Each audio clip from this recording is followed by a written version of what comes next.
The Law of Averages, Season 1, Episode 12. Hi, everyone, and welcome to Season 1, Episode 12 of Revolutionary War Rarities, the podcast from the Sons of the American Revolution. My name is Jim Griffith. And my name is Jim Maple. Jim, I have always been interested in numbers. After all, how can one measure themselves against others or measure yesterday against today without knowing the numbers of yesterday? Now, when you start looking at the averages during the American Revolution, things get very interesting. Well, Jim, what averages are you talking about? Well, just about anything. Average age and weight of a colonial soldier, which we discussed in a previous episode, distance marched each day, food eaten, average incomes of the day, average tax rates, etc. When you compare those averages to today's, you begin to see some of the real challenges that they dealt with back then. So, Jim Griffith, what data do we have? Okay, according to the Journal of the 7 Years' War Association, the average miles marched per day during the Revolutionary War was 16.15 miles. Now, let's just play a numbers game with this. If that number is real, we assume that a soldier served for 3 years. Then we have to account for winter encampment time, which normally lasted about 5 to 6 months of the year. So for the sake of this exercise, we're not going to count any walking that they did during those encampments. None of it. So we are only going to account for 1/2 of the 3 years as time when they would actually be walking, or rather marching. Even after removing that time, it is estimated that a normal American Revolution soldier would still have marched 8,294 miles. To put this into perspective, the flight distance from Honolulu to London is 7,223 miles. That means that if you walk from Honolulu to London, you would still have over 1,000 more miles to go before you walk the distance of a normal American Revolution soldier. So now the question is, how many pairs of shoes would someone go through if walking that distance? Well, Jim, today's hiking shoes are designed to support about 600 miles of walking/hiking. That is with today's technology. And you could assume that the shoes during the American Revolution had nowhere near the technology that we have today.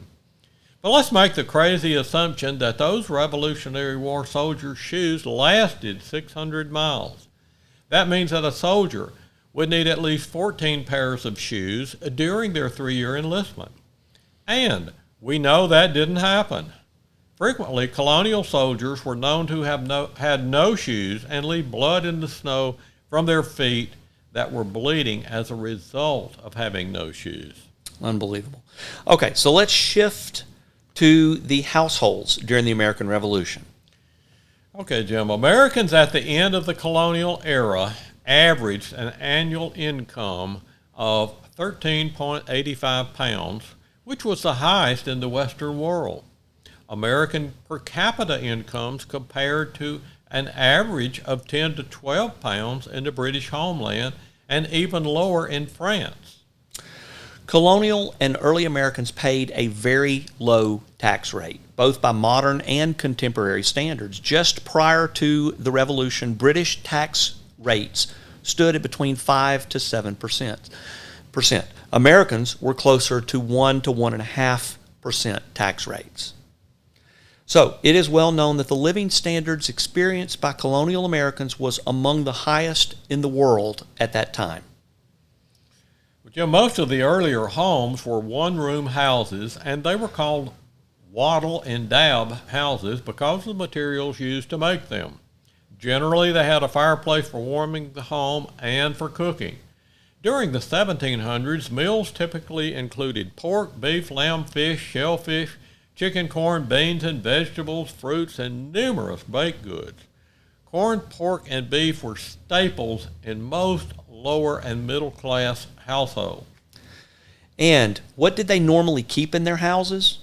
Well, there was no electricity, so candles were essential. Fire buckets were also essential, as any time a fire broke out, it was the community's responsibility to respond. A warming pan was common and would be used to warm beds before getting in them.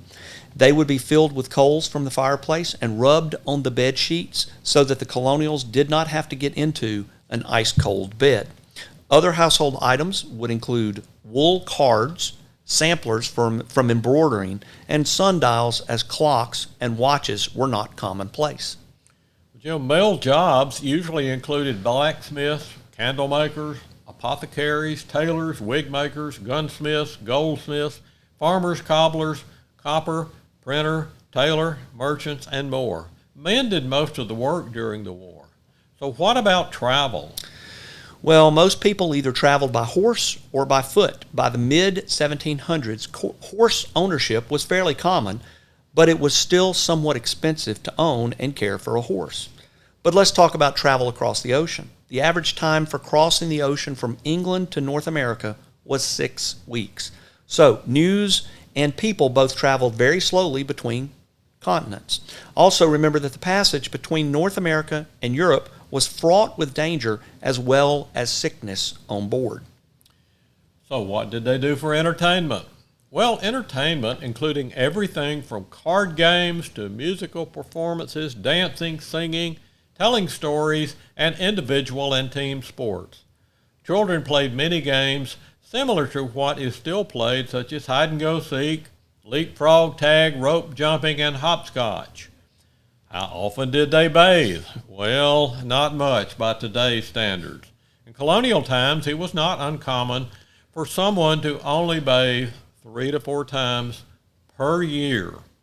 Their cleanliness was believed to be associated with the cleanliness of their undergarments, so those were generally changed often.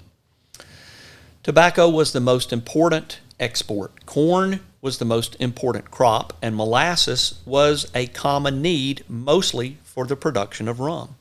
Tea was common in colonial America. After the Boston Tea Party, the colonials began importing Dutch tea illegally into the colonies. And so it goes. Life was not easy. It wasn't simple, and needs were not generally fulfilled by going down to the corner store.